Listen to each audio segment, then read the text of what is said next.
I think the thing to look for there is like the bubbling effect, or where typically it's painted, or just you can see wood rot. The places to look a lot of times are just in where the transitions are around any of the penetrations, like where a window opening or a door opening is. And you're really looking for wood rot or peeling, chipping paint. You can see where the water's infiltrating because the siding that you have, it expands as it absorbs the water. So it can look very different.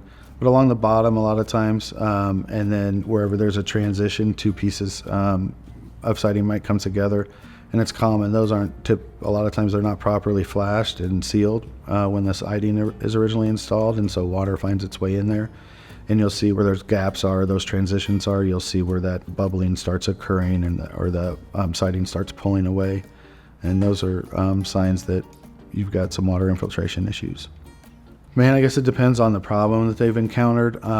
If there's a way to stop it from getting worse, a lot of times is you would, I guess, cut out as much of the wood rot as you can, because as long as you're leaving soft or infiltrated product there, if it's exposed to the elements, if you could cover it, that may help. A lot of times that water infiltration or that problem is coming from the inside and not necessarily from the outside.